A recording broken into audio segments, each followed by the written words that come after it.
Welcome to Lynn Cullen Live. Talk radio without the static.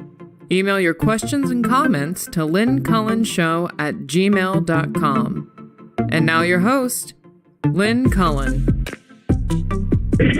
Oh boy, never a dull moment. You stay here and be quiet. Hi, welcome to the program. It's hi, Susan. Hi, Blue. Yeah, well, we have Houston. We have a problem that I'm dealing with here, Susan. Okay. I just right before the show, I thought, well, I'll let him out in the backyard. So I did, and then he showed back up at the door, and he looked. I mean, all I could think of was that line from Macbeth, believe it or not, of that Macbeth shall never be vanquished until Birnam wood come to comes against him. So which means he'll never be defeated, right? Right, except that it forests, did. Yeah, forests don't move, because there is Blue standing there. And he literally has what looks like a forest on his back and around. Oh, no, he found the nettle vine. Yes, the nettle vine. Or it found him. And right now he is sitting here. I got he's covered in these tiny, tiny little burrs. I mean, they're everywhere. They're on his feet. And they go all the way into the skin. You have to be very careful. Ernie found the same one. No, I know. Well, can we get it out? It shouldn't be. Do we know where it is? Maybe we should talk about this later. God dang it. You have no idea. And I don't... No, I do. I think I do know where it is. I think it's on the west, at the back of the garden, on the west side. Yes, your mom's bedroom. Yes. Yes, I could tell that's where he came from. Disaster. Anyway, and he looks plenty miserable. I got because he can't get him off. No, you have to. I'm sorry. Anybody who's actually listening to this, you actually need to hold the base of the hair at the root and pull it out one by one. I've got about 7,000 of them already out. And there is a brush. There is a brush in the back. That's what I want to know. There is a brush in the back in the second drawer in the utility room. All right. Okay. Sorry, guys, but it just happened, and it's just... This is a panicked mother pet owner. No, and I'm just looking at the carpet here in Bill's bedroom, and all those little things are all over the carpet now. Ones that I've, sort of scraped off him. Oh, geez. Anyway, hi, guys. Hello. It's a program. Dang it. Well, next I want to offer a defense of, I can't believe I'm going to say this, Kim Kardashian.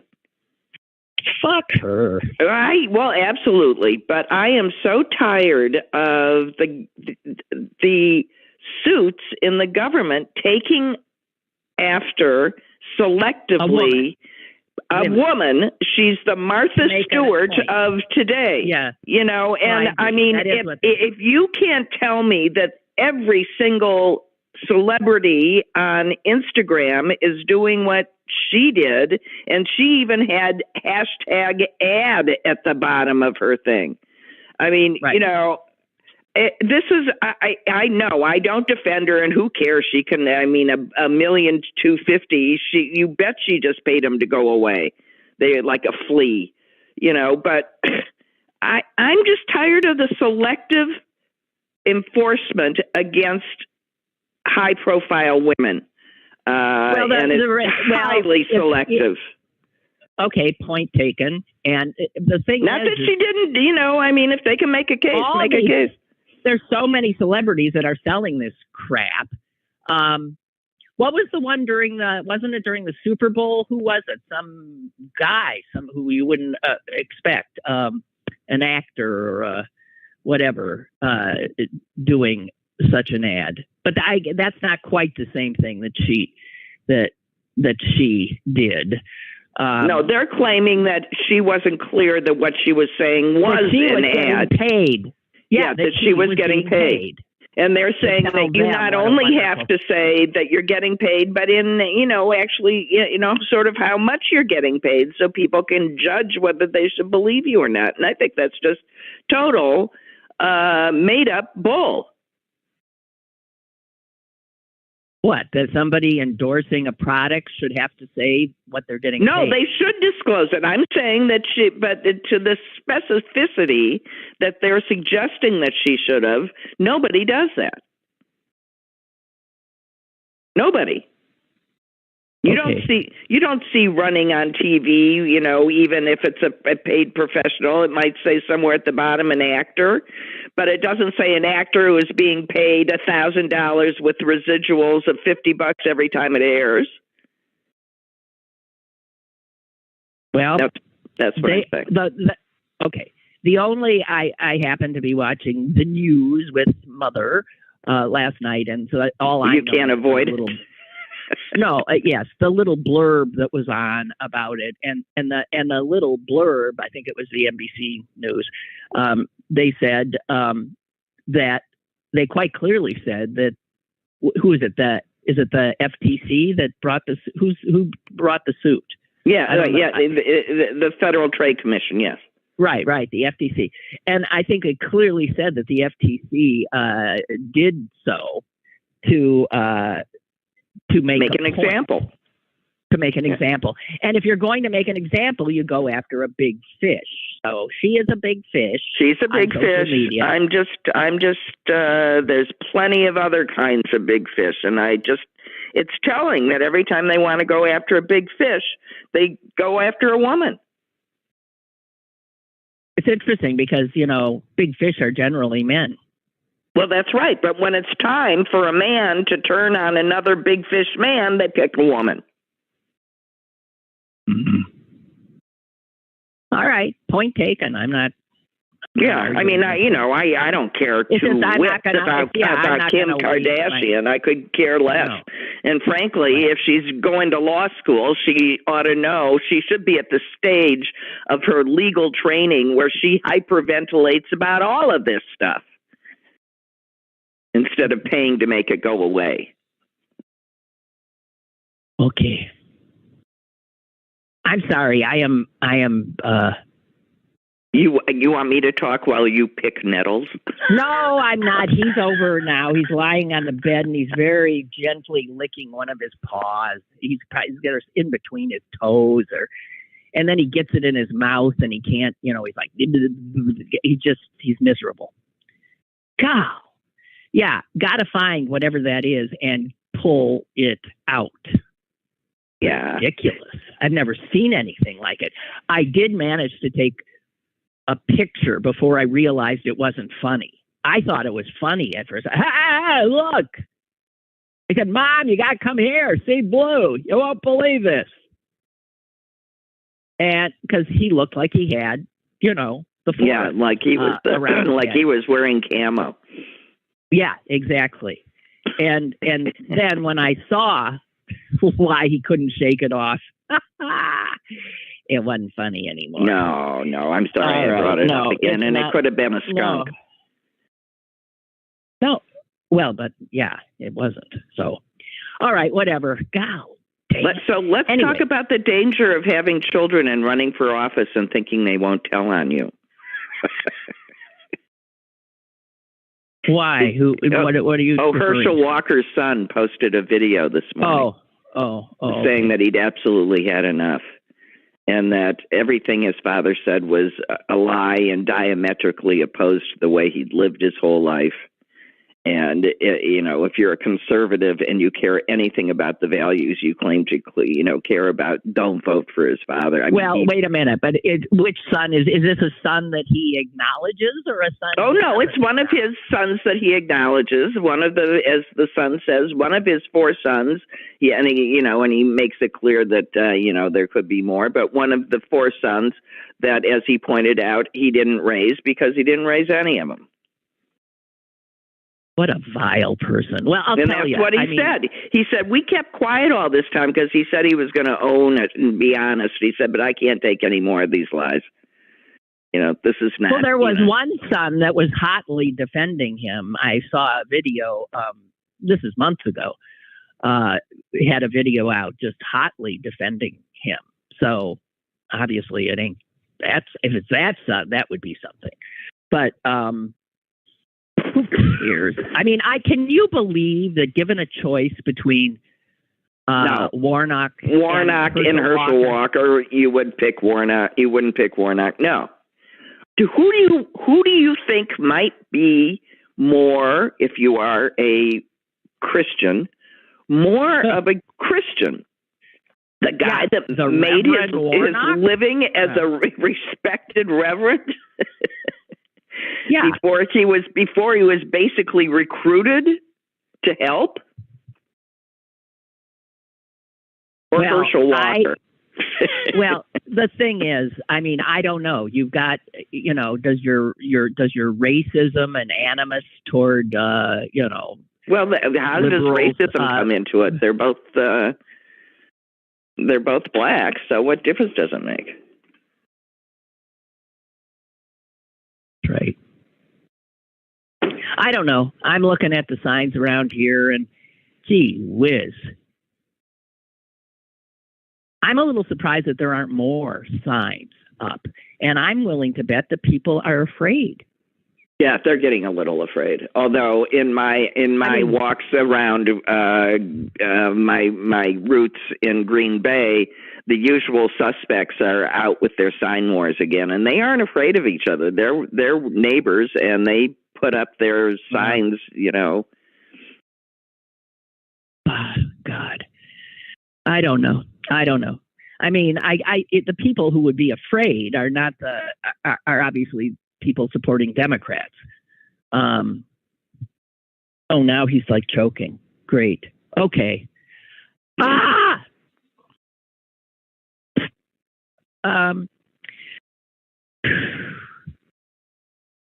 I have this thing here that I haven't talked about. It was a survey that tried to ascertain just how racist the MAGA movement is, and now they actually did a survey, the Public Religion Research Institute. I don't know. And wow. It just flat out, it's a totally racist movement. Totally. Well, I'm shocked. Are you? No. Who didn't think that was one of the founding, if not the foundation of the movement? So who? Oh, God. Okay. So who do you think the surveys? I was being sarcastic. So who do you think was found? What religious group was found to be the most racist? Christians? No, out of anybody. What do you mean? Yeah, out of anybody. What? Yeah. Christian, Muslim, okay. Jews, right? That's who you're asking? No, Christian denominations, okay? It's given that it's a Christian, so who's the worst? Yeah. Southern Baptists. Well, I don't think that's a group, but I think who you're thinking of the people that did come out ahead, white evangelical Protestants. Right. Right? Yeah. And that's not surprising. And however, I got to tell you, white Catholics are way up. And as are Mormons, and I'm telling you. Oh no, there's haters across the board. You can't. I mean, I can think of people. Why I can think of people in our own family. Yes, exactly. So, okay, here's why on whatever however they scored this, the evangelical Protestants get a score of 64. While white Catholics are 55, as are Mormons, as are white mainline Protestants, okay? People who say they are not affiliated with any religion and are also white have a score of 33. There's a good. What do we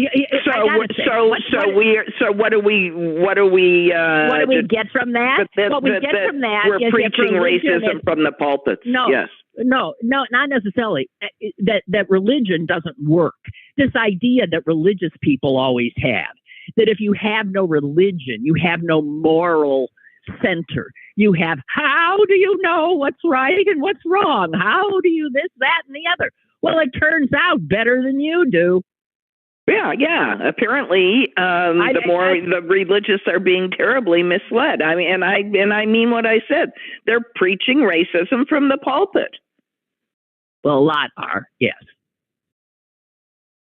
The survey. They're teaching a lot of isms from the pulpit. Yeah. Anyway, the contrast, just trying to determine racists, the contrast between white Republicans and white Democrats is stark. Nearly 9 in 10 white Republicans, compared with only 23% of white Democrats, support efforts to preserve the legacy of the Confederacy. The legacy of the Confederacy. No. I mean, we're just, if that's what we're doing. What? And at least during the Oath Keepers trial, we now know that. Yeah, see, well, I mean, we've been talking about these militias like they think they have a right to form and go out and determine who needs when it's time to protect the nation. What is this nonsense? And here's a guy who did the survey. He said, given our history, which people just refuse to know, it's hardly a surprise that a denial of systemic racism is a defining feature of white evangelicalism. Oh, yeah. Yeah. So you can't reach them. There is absolutely... Which has gone from here to banning books in 0 to 60 seconds. I mean, I really don't know how we're at this place. So, relatively quickly. It'll make your head spin. And Susan, the rate at which we're getting there, I am losing a hope. I really am. Now, we'll see what happens in a month after the election. But if Republicans do make if they take the House, we're heading into horror, just horror. And the odds are they will take the House. And the continued rise in the willingness to commit violence and just the threat of violence, the intimidation factor. You see the intimidation factor. Just a few acts of violence will do the deed because people will be afraid. People will be afraid of speaking out, and little by little, that's the thugocracy that the Nazis created early on. People get scared and just keep their heads down, and then it's over. And if we're not already there, we are so close. And I think those that are warning, in the most dire ways, saying, and I've read it so often from people who I do respect, that at this point right now, it is hard for us to imagine what we're heading into. Yeah, see, I am imagining it. It's just, it's hard to... No, you can't. You can't, Suze. I don't think we can. It's so beyond the way we've lived our entire lives. No. I mean, we can in sort of an academic way, like you contemplate your own death. Yeah, well,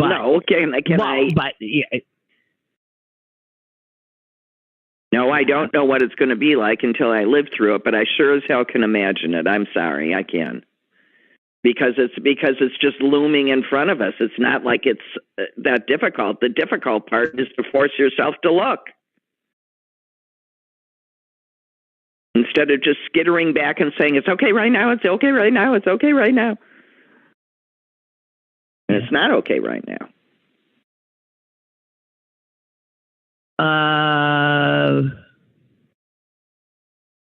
Little Tony is reporting that John Fetterman showed up on a local radio station this morning and did an interview, and that he did just fine.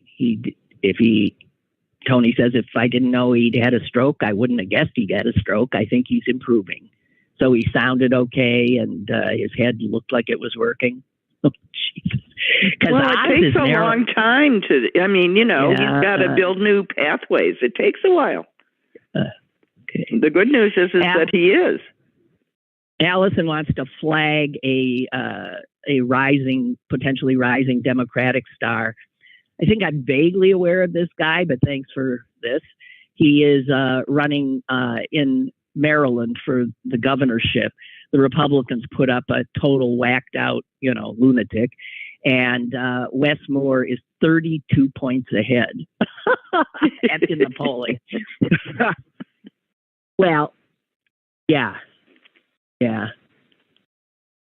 Well, there's still an election. You saw, by the way, with polls, everybody thought that Bolsonaro and Brazil the polls were wrong. They were wrong. He had a lot more support, and I think that's the same kind of thing that will happen here again, in that a lot of people will vote for these crazy. They just don't want to admit it. They won't admit it. They won't admit it, and it's because you can be a racist in the voting booth, and nobody knows. Oh, speaking of voting, Susan, I do have to tell you this because you don't know. Oh, yeah, I heard. No, but I read about it. What happened? What didn't she do right? I was there with her. You walked into that. Yeah, I know. Whatever it is, it's my fault. Yes, it is. It's totally your fault because the fault was you. You failed to fill out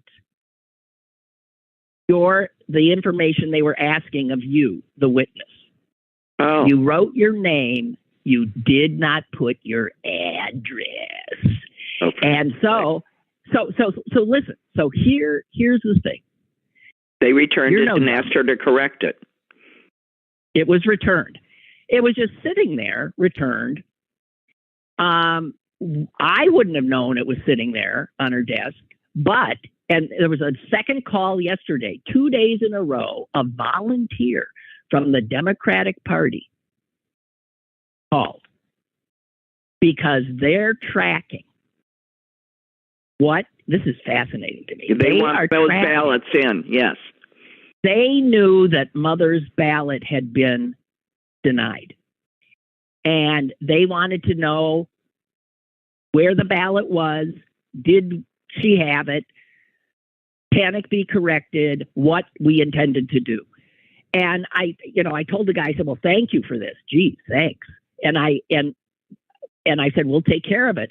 But the very next day they called again because they're still, I have to admit that's impressive. They want every vote to count. So they need every single one. Yeah. Right. So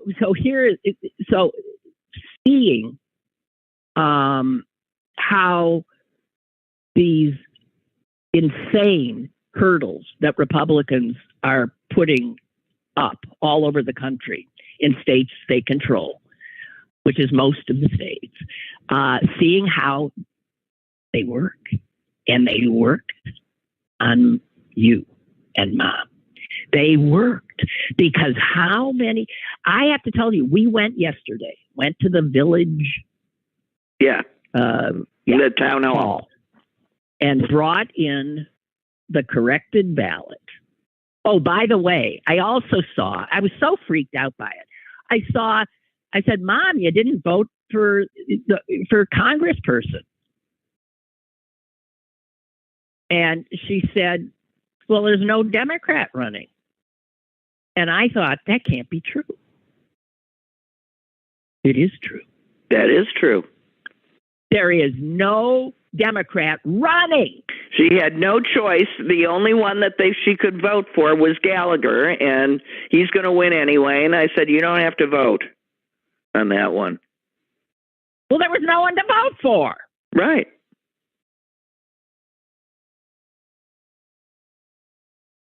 Screaming.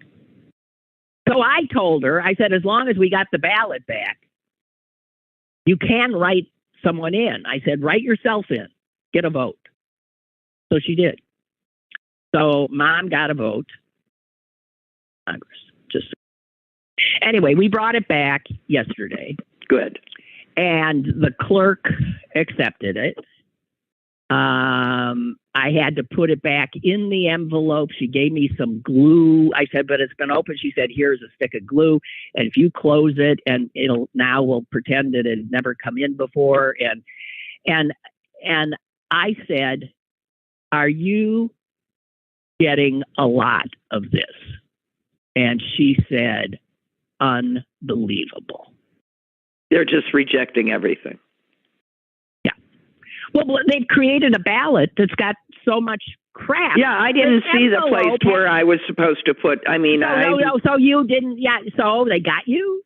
Yeah, and Susan, if they got you, she said, I cannot imagine. In my own defense, this is the reason that the second that ballot comes in, we return it. So there's time for all of this stuff because yeah.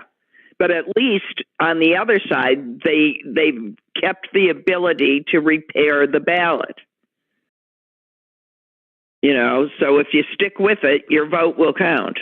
Yeah, but this is one of those instances where that woman, I don't know how she votes, the people there that have to deal with this crap are irritated.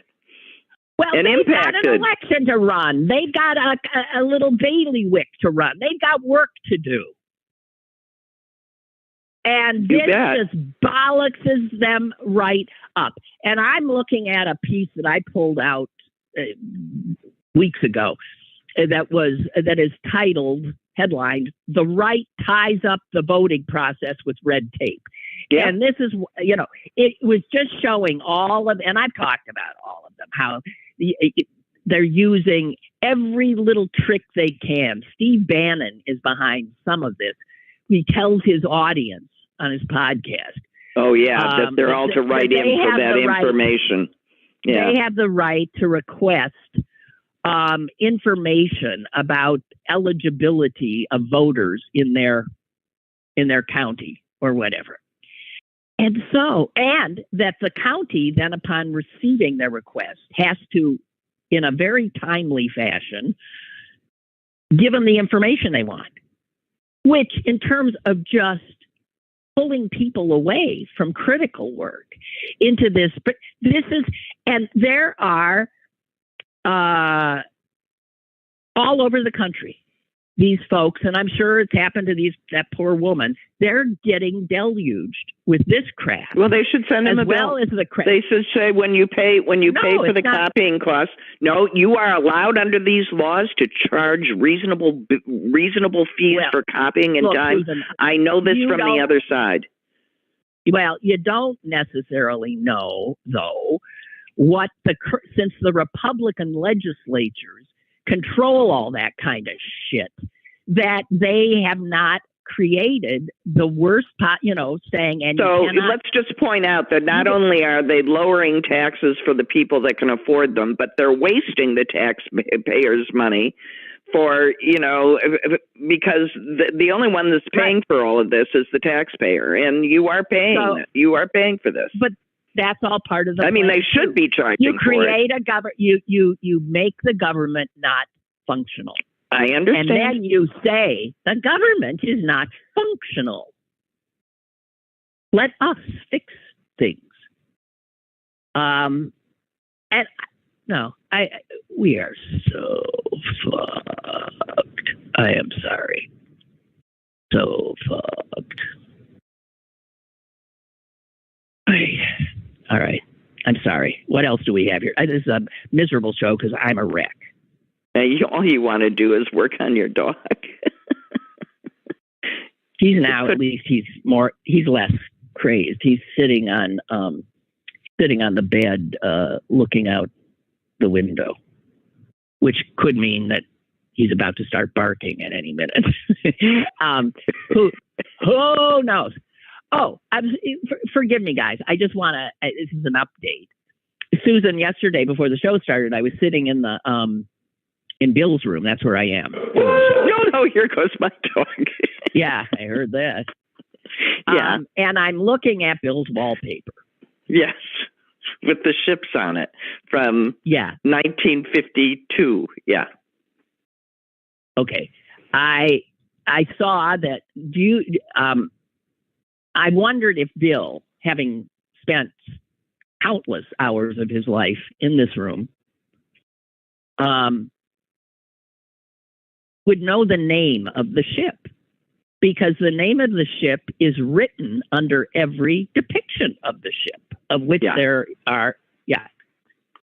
You by any chance know the name? No, but I spent no time in that room, but I used to know the names of the birds on the wallpaper in the girls' room. Okay. That's okay. So after the show was over, I said to my brother, "What's the name of the ship?" And this is for the audience, because I in case they were wondering if he would know the name. That's printed all over his walls. And he said, the HMS Morgan. And I said, incorrect. However, Morgan is correct. But it's an American ship. It ain't an HMS. USS Morgan. Nope, that's not it either. So he didn't know. Well, he got Morgan. I think Morgan's pretty good. No, I looked it up. The Charles W. Morgan was the last fully wooden whaling ship in the world. And it was built in New Bedford, Massachusetts in 1847.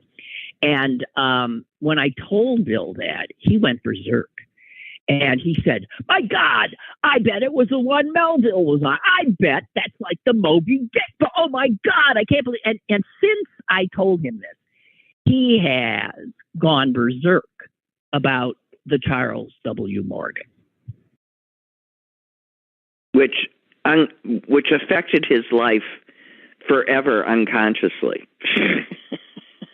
Well, I just think I've been thinking about it, how we are so often not present, we don't take in our immediate environment. Again, well, that's true, but I don't know how much you can be faulted for not reading your wallpaper. Yeah, he's been with it for 75 years. 70 years. I don't know. I just found it interesting. Interesting. Anyway, he's now all totally into the Charles W. Morgan. Just want to say. Well, that's you performed a useful service. You sent him on an interesting path. Mm-hmm. Maybe a book will come out of it.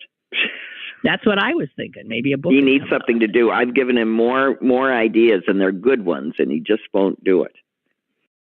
Well, but you got to have. He didn't think of it. Well, I don't even know that that's it. You just have to have something's got to grab you. It could come from a suggestion. Who knows? I wanted to note something that I didn't get around to yesterday. That I just, again, and it goes back to this rather frightening stuff we're talking about. The quote of, and I made it through the show yesterday without mentioning his name, but obviously that's not going to happen today. That Trump, what he has said online about Mitch McConnell. Oh God! And his now wife. I have to tell the people that we find ourselves horrified on behalf of. Well, but this. If there's one thing this guy knows, he knows how the people behind him who support him read his words and understand, so that he doesn't have. He can say, "So we'll march to the Capitol," and they understand that that's a call for war and insurrection. And for him to put on social media in all caps that Mitch McConnell has a death wish. Yeah, it's horrifying. All caps. That is as good as painting a target on McConnell's back. He has a death wish, Trump said. And then referred to his former Secretary of Labor, who's married to the wonderful Mitch McConnell, his China-loving wife, Coco Chow. Her name is Elaine Chow. He misspelled the Chow as C-H-O-W, and creating, just out and out again, racist, and putting a target on Mitch McConnell's back in capital letters. Death wish. It's the only part in capital letters. Leaps out at you. Unbelievable. That's calling for Mitch McConnell's assassination. Yeah, I mean, so going back to where I started anyway, how come it's just so easy to get Kim Kardashian and Martha Stewart for nothing, basically, and this guy who's been trying to get people killed, who has been trying to destroy our nation, who has been doing clearly all of this illegal shit, I mean, and he does begin to seem invincible, for heaven's sakes. They need to hurry up. Well, here's Marjorie Taylor Greene this weekend. Oh, God. Speaking to, well, she really is one of the darlings. Gee, can you imagine that her right-wing husband divorced her? Well, yes. Here's what she's telling the crowds. This is a direct quote. I'm not going to mince words with you all. Right. Democrats want you dead, and they have already started the killings.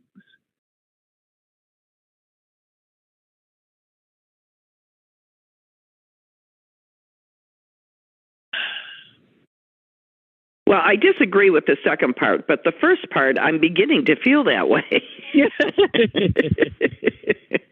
I mean, I have definite nominations for that book of, in which it is read. I got nominations. People who study genocide say that rhetoric is called there's a word for it. It's called accusation in a mirror. In a mirror. Right. Meaning, we're going to kill you. Right. It's always the reverse. Right. Right. It's It's always been the reverse with these people. Right. Exactly. And they point out that when you start seeing that, that is a major red flag about potential, incredible trouble, genocide, whatever.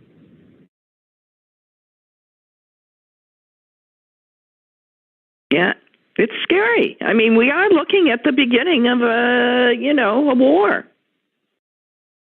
It's just rolling towards us in awful slow motion. But that's what the Oath Keepers are. That's what Marjorie Taylor Greene is. They are the advance of the insurrectionists, and they intend to take over the country one way or the other.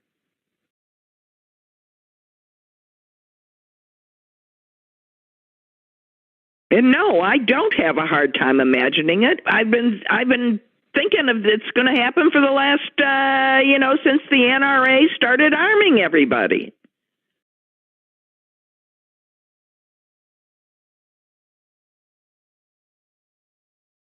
Hear me?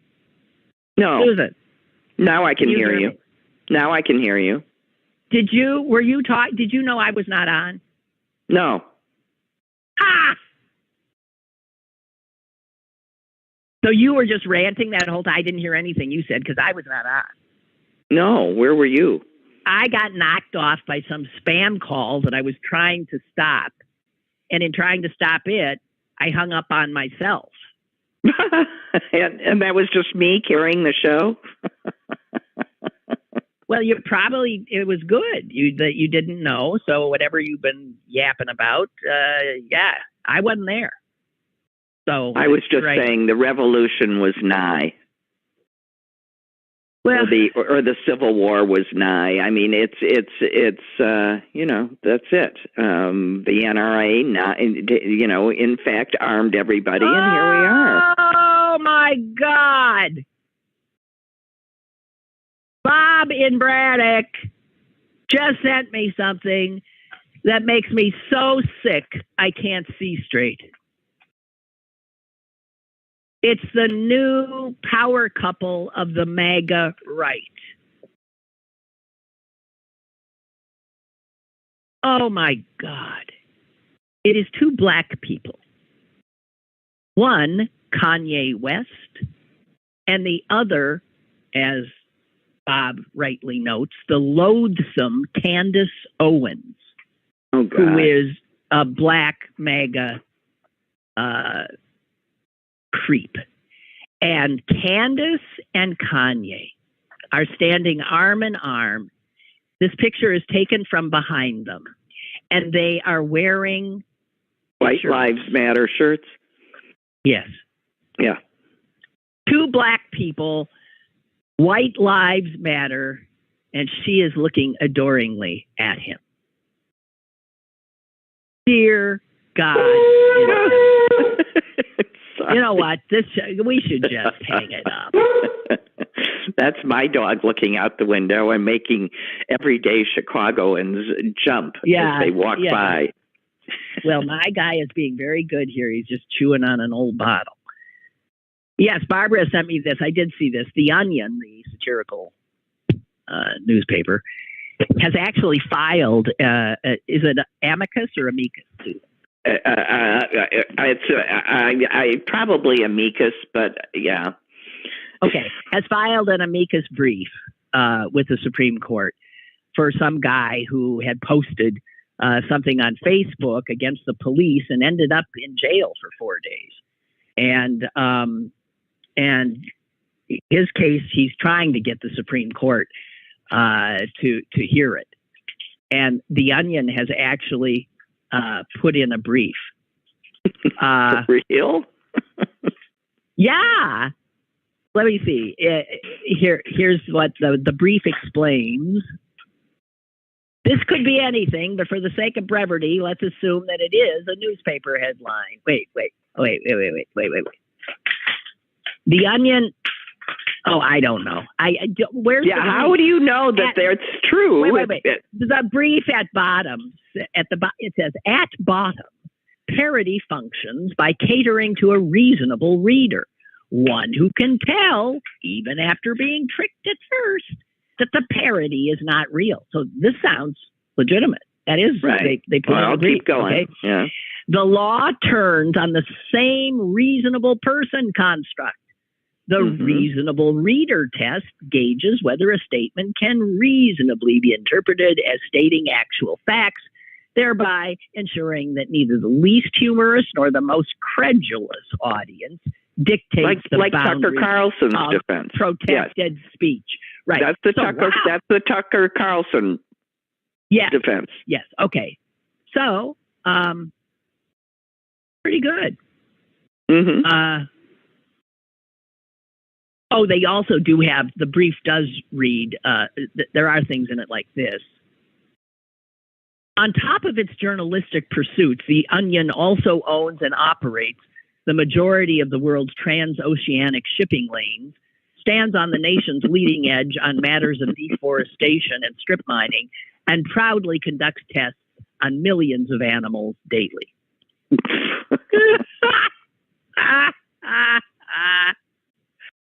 Oh, God.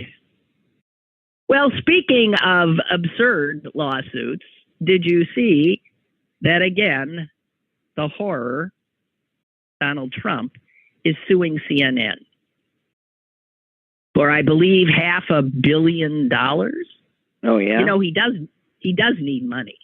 He does need money. Yeah. The guy they shut down his Stop the Steal Foundation. Well, not only that, but his business looks like it might go down, and that's his main scam. You know, the Trump organization. So, wow. So yeah, he is seeking $500 million from CNN, and listen to his. What's the difference between The Onion and this? I ask you. This is the former president of the United States saying he's been defamed. He's seeking $475 million in damages from CNN for allegedly maligning him. And here's the quote from their charge. A barrage of negative associations and innuendos, broadcasting commentary that he is like a cult leader, a Russian lackey, a dog whistler to white supremacists, and a racist. There we go. That's right. So, yeah, and your point does no one tell him that truth is an absolute defense? Hello? I think CNN has a bit of a defense here. Truth is a defense. Yes. Here's another defense they have, and it's why he knows that he's that this is just a nuisance suit. Right. Celebrities have almost no chance of ever winning a defamation suit, which is why any celebrity who's not especially the president of the United States, especially the president or former president, you cannot win the suit, and that is if it was filled with true defamation.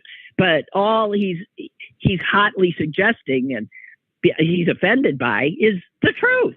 Right. Well, it'll be dismissed, and he will have wasted some more of those poor people that have sent him all this money. Loretta Lynn has died. Oh. Well, I have a little Loretta Lynn story. Can I do my little Loretta Lynn story? Sure. Well, this would be like about 1971. Oh. And we were young then. I was already in my 20s. Well, I was in 1971, I was a junior in college. I was not in college. I was still attending the neighborhood playhouse school of theater. And I, in the summer, took the summer off and with my boyfriend, spent the summer, I can't even remember why, in Madison, Wisconsin. We lived above someone's garage in a place where the roof was so low, he could not stand up in the bedroom. Which, because it's a bedroom, what difference does it make? I took a position as a breakfast waitress at a Holiday Inn. No, I thought it was Howard Johnson. No, it was a Holiday Inn. Okay. The most disgusting uniform you ever saw. Little thing on, little hat on my head, little brown apron, and a disgusting, like, urine yellow dress, polyester. I lied to get the job because I had no restaurant experience. But I told the guy, oh yeah, I did. I worked at a restaurant in New York City. And he asked which one, and I just gave him the name of a restaurant, and that was that. So I found, first of all, being a breakfast waitress has to be one of the worst jobs in the universe because people don't linger over breakfast. People come at a Holiday Inn, they want their breakfast, and they want to get the hell out. And they want their coffee, and they want it hot, and they want a refill, and they also, the prices aren't that high for breakfast. So the tips are shit, and you run and run and run. I would leave there every day covered in grease from the kitchen, from the bacon. It was the worst job I've ever had. Most of the other waitresses were older women. They were wives of farmers. Tough as hell. So it wasn't early to them. They'd gotten up and milked the cows and then came in to do the shift. And I know they had total disdain for me, and I don't blame them. All right, get to Lynn. One day they were all in a tizzy because Loretta Lynn was in the hotel and she was coming in for breakfast. I had seen this huge bus outside that did say Loretta Lynn on it. I didn't know who Loretta Lynn was. Oh, jeez. I never listened to country music. I never listened to it. I didn't know anything about it. So, I mean, when I talk about disdain, oh my God, their disdain for me was beyond belief. So that's my Loretta Lynn story. I did help clear her breakfast dishes. That's all I'm saying. I did not wait on her. The seniors took over that, the ones who knew her, as they should. But I did clean up Loretta Lynn's table. Just saying. But I didn't know her. Well, she lived to a ripe old 90. So. And here's another instance of me not knowing anything about American music. The year now would be 1964. And Susan, I'm in high school. You're whatever. And I'm bat mitzvah age. Yeah. Okay. And we're all in Israel. Yeah, because that was my bat mitzvah present. Okay. I didn't know that. I thought it was. Yeah, that was my present. You guys all got to go on this vacation. It was no friggin' vacation. Well, why was it a nightmare? It was a nightmare, and that nightmare was my bat mitzvah present. I'm just saying. Shit. Listen, you went to London, you went to France, you went to all those places. That's a great present. Well, then why are you? Present. Well, okay, so fine. But my understanding. I'm just pointing out that you all got it too. Well, that didn't take it away from you. Well, it hardly made it my present. Oh, for Christ's sake. Jesus. It's okay. I turned out okay. Anyway, it's fine. Okay, so why are you in Israel not knowing about American music? I don't know how this happened. I found myself on a blind date with an Israeli soldier. Our parents probably fixed you up. Oh, yeah. And that blind date was an unbelievable disaster. I mean, you cannot begin. He tried to have his way with me. I'm fighting him off. I was a virgin. And he was aggressive and obnoxious. And you could tell he just thought I was He said something to me about Ray Charles. How much he loved Ray Charles. And had I ever. And I said, who's Ray Charles? Ray Charles. I didn't have a clue. Now, where am I going to know from Ray Charles? I'm growing up in Green Bay, friggin' Wisconsin. I'm listening to Johnny Sack on the AM radio, and he sure as hell wasn't playing Ray Charles. So I never got over the sight of that Israeli soldier's face when he realized that this idiot American didn't know who Ray Charles was. So did he try and rape you before or after you didn't know? I think it was after. Okay, so that's what he thinks you were good for.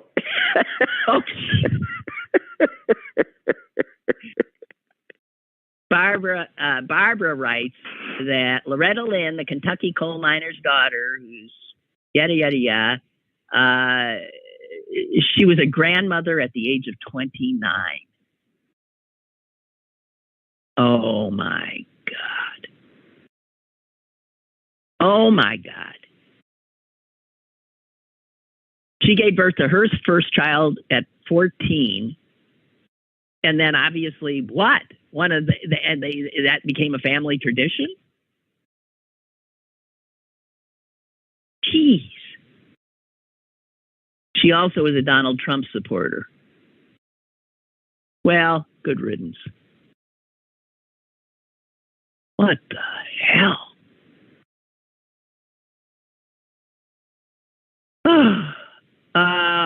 This is for Susan. It says, this is from Snopes. Is it wanting to, what people are wondering whether or not the Onion really did? It won't open on it won't open on my computer. No, I believe they did. Right? The Onion files an amicus brief to Supreme Court. Yeah, this is reported by the Washington Post. Okay, so they did. Yeah, no, they did. Yeah, they did. They done did it. Oh my God. Now what?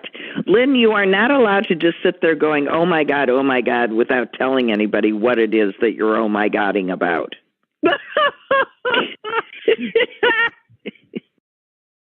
I am so distracted and oh my God, it's time. We did it. I got to go pick burrs off my dog. You're 2 minutes early. Not on my computer says it's 10:02, which would be 11:02, right? Right? Yeah. Good enough for me. My computer says it's 9:59. My cell phone says it's 9:59. But, by the time I'm going to say goodbye. I'm also going to say that there will be no show tomorrow because it is Yom Kippur. And I'm going to say, may you have an easy fast. And you're going to say, it'll be easy because I'm not fasting. Well, you don't know that. I can imagine. All right, we better get out of here. Okay, goodbye. And I love you. Bye, Susan. I love you too. Goodbye. Goodbye. And Kevin, I just want to say, deep six this show. I mean, I don't even, no, I'm kidding. I know whatever happened. But man, my apologies from beginning to end. Seriously, I am a mess. And my son is in the air. I got to run and pick him up at the airport here in Green Bay. And we're taking the burr-infested dog with us because, my son would be very upset if I didn't. So, bye. I got stuff to do. My God. Talk to you Thursday.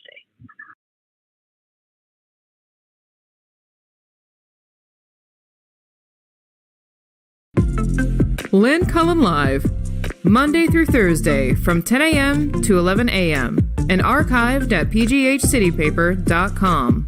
The opinions expressed on Lynn Cullen Live are those of the host and do not necessarily reflect the viewpoints of Pittsburgh City Paper or its advertisers.